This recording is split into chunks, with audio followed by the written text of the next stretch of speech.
Hey there Beat Academy members, and welcome to this breakdown video. Now this breakdown video is going to be a little bit unique in the sense that we're going to be focusing on a demo of a song. And what I mean by that is this idea was sent to me, and the artist sent this idea basically on a voice memo that was recorded on through their GarageBand, and I was asked by the record label executives to produce around this idea. Now the artist is Ed Sheeran and the song is called Lego House. And so what I'm going to be focusing on most importantly in this breakdown video is the whole mindset of how to produce around an already structured idea. How do you know what to add on top of someone's vision? Or maybe you started a song on a piano and or maybe just an acoustic guitar, and you're singing the song and then you've got it there, but now you're trying to figure out on what you should be adding on top of that production. Well, that's what we're going to be focusing on in this breakdown video. And I'm using the demo that I've produced for Ed Sheeran's Lego House as a reference point to get this point across. So let's go ahead and dive right in. I'm out of touch, I'm out of love. I'll pick you up when you're getting down. And out of all these things I've done. So here is my Ableton Live demo session. Now, granted, when I worked on this, it was in Ableton Live 9, and so opening it up in Ableton Live 10, it's, you know, now looks a little bit more modern. But for the most part, this is exactly where I left off when I last worked on this demo. Nothing too crazy, very simple. Just got the basic meat potatoes in there and no transition effects, and wasn't even concerned about mixing. I was just more concerned about getting the general idea and vibe to send over to Ed Sheeran's A&R to see if we were heading in the right direction. So I'll play what let's just go ahead and listen to what we've got.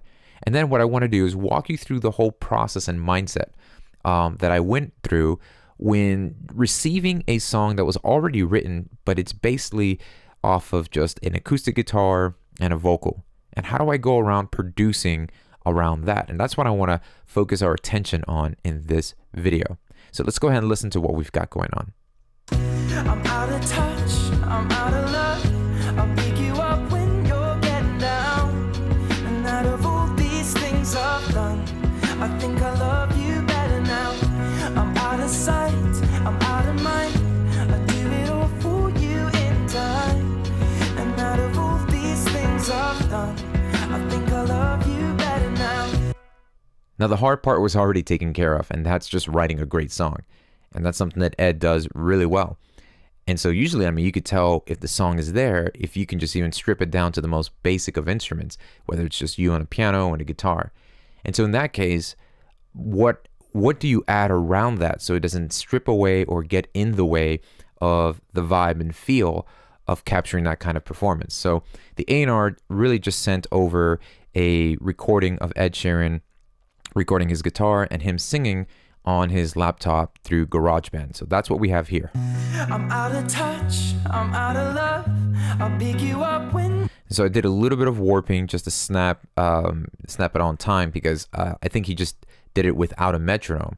And so there were, as you can see here, there were parts that were just a little off the grid. So for the sake of just having it snap to a grid, I just went ahead and nudged a couple of things here and there, just basically snapping it to a grid, allowing it to be in time. Now the first major piece of the puzzle, figuring out where to go production-wise around an idea, is tempo.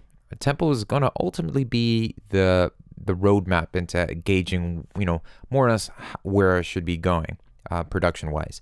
So the overall tempo of the song that we have is 81 BPMs.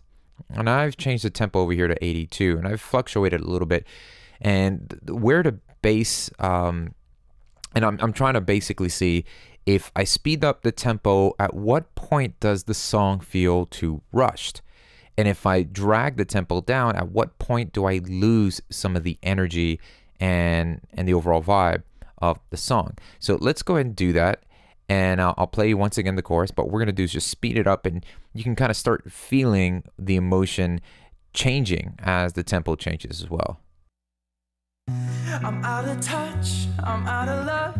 I'll pick you up when you're getting down. And out of all these things I've done, I think I love you better now. I'm out of sight, I'm out of mind. I do it all for you.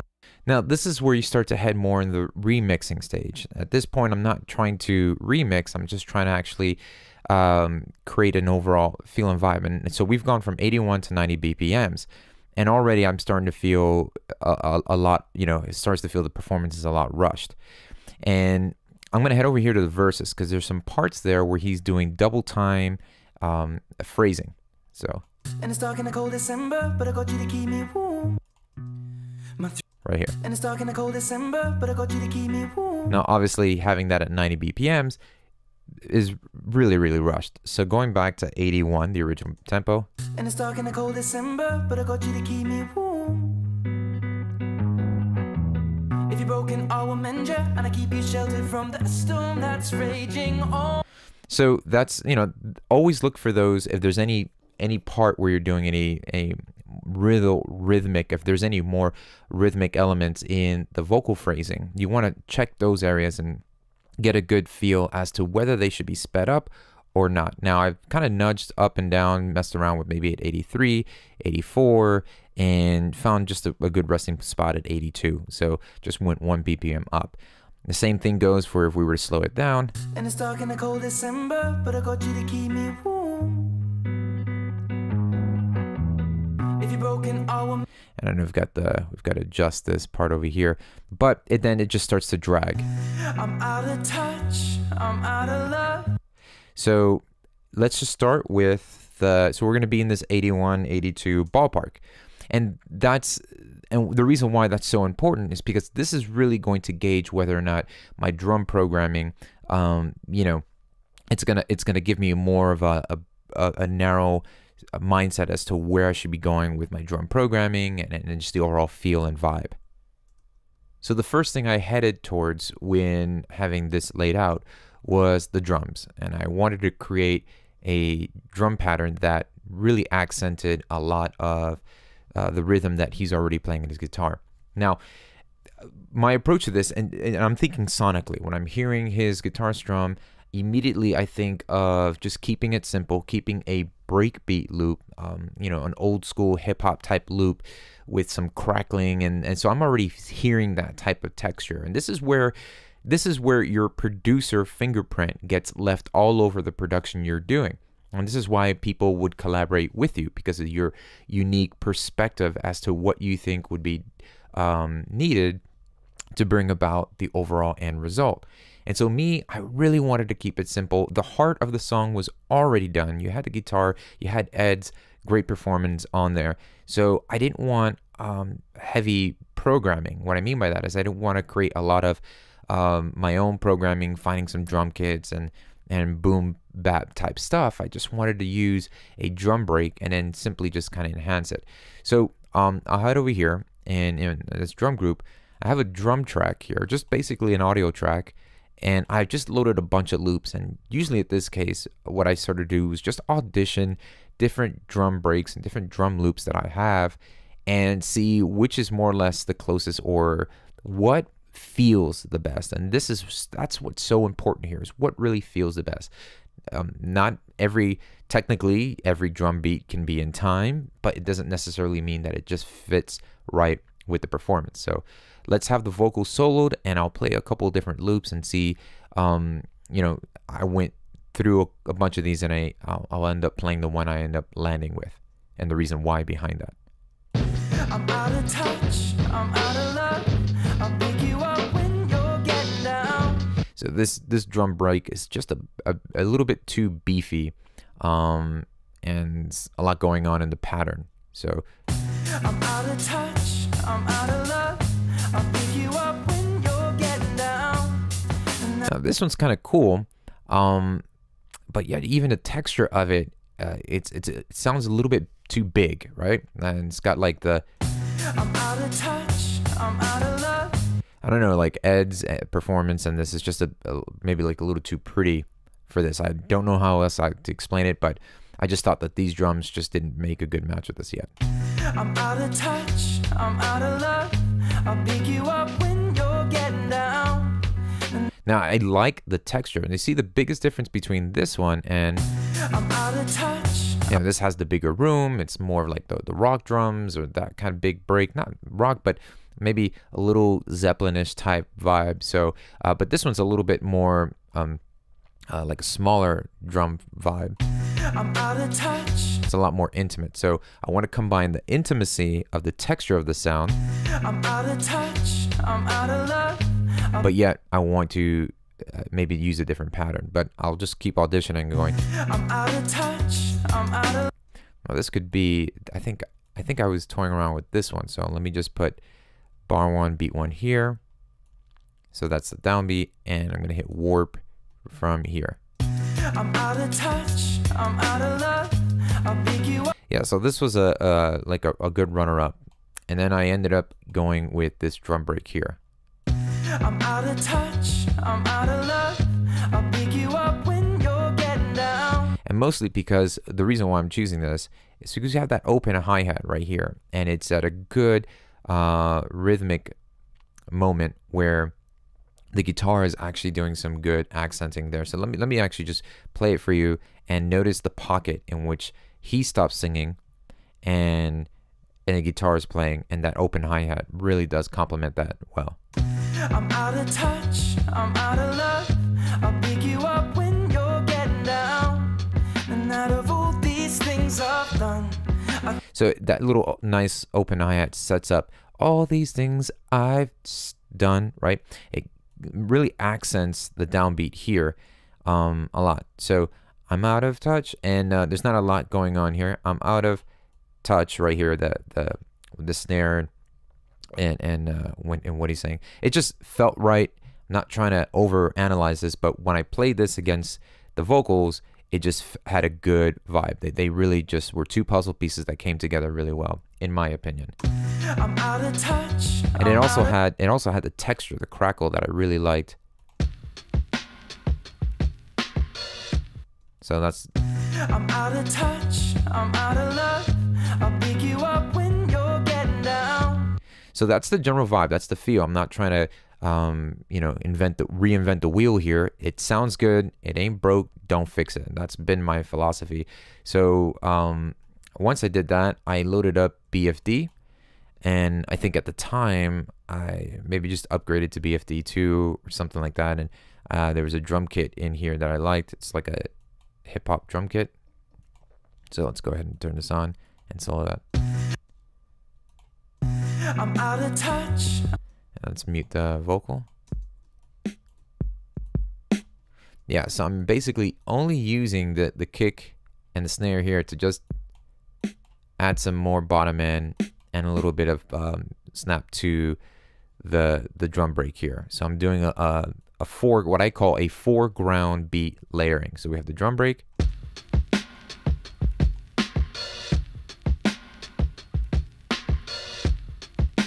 And just the kick and snare, just to kind of give some more depth. And then I added another loop.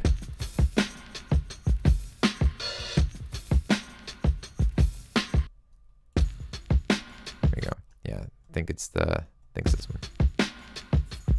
And I'm mostly just using this at the chorus section here. So it's a drum break in which I'm just highlighting just 2 bars.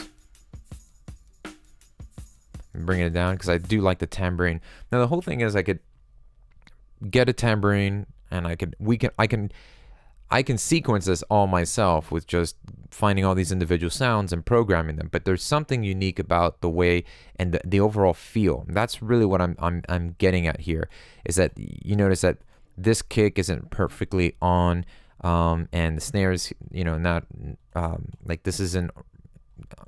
It's not robotic, and I love the human element into that, and so it really does fit and gel really nicely with the vocal performance.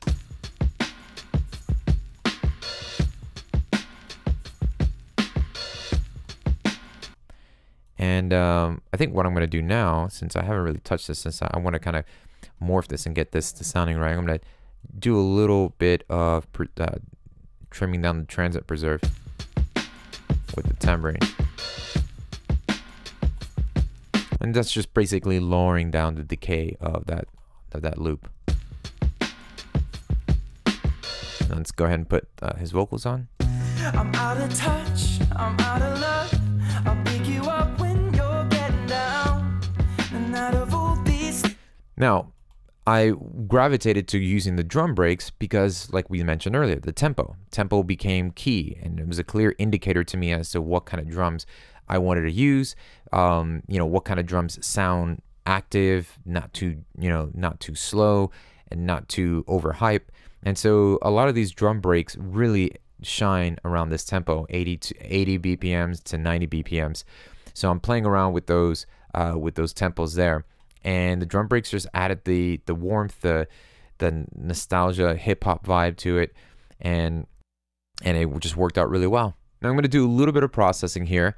So I like the drums, I like the texture, and what I want to do is just get some more punch and have the transients of the drums come out a little bit. So I'm thinking in my head some parallel compression would do nicely for that. So let's just grab the compressor from Ableton Live, and let's go ahead, and we're going to get a little extreme here with the settings so that we can really see that what we're doing is very noticeable. And then we're going to dial it back using the dry and wet knob. So let's lower the threshold. And then we're going to turn the ratio up. Let's just go, 7:1. And that's the strength of this compressor. The ratio determines how strong the compressor will be reacting. And let's go ahead and mess around with the attack.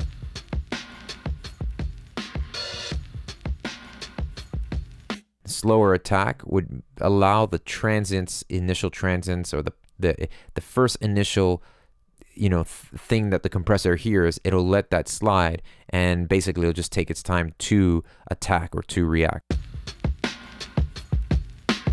So you can see it's a bit more punchier, right, with the attack up.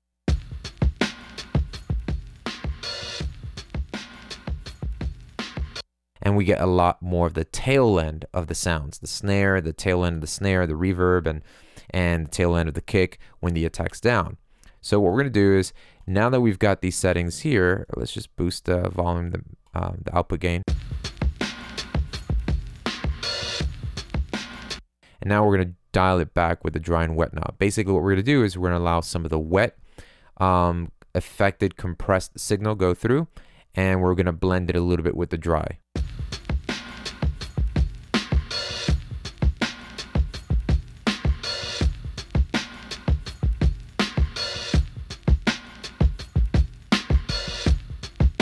Now, when I turned it off, you notice that the snare drum really had, it had the spotlight a lot more. And then when I put the parallel compression on, everybody as a whole, the whole, drum break as a whole, kind of just got lifted up together, and the punchiness comes out a little bit more.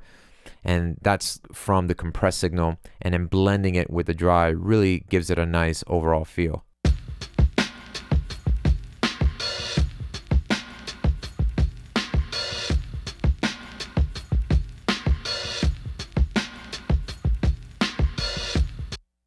And then let's just put an EQ before that.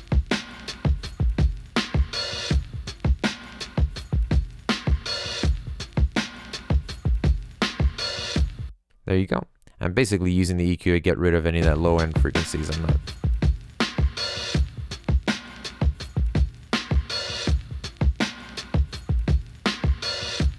Now the next thing I start to do is I head over to the verses, and I want to see how the drum groove works with some of the verse phrasing. So I'm going to head over here to the beginning of the verse and see if that drum break works all the way through. I'm gonna pick up the pieces and build a Lego house. If things go wrong, we can knock it down. My 3 words have 2 meanings. So yeah, it still has the same type of vibe. It drives it pretty well, and once again the texture is good. That's pretty cool.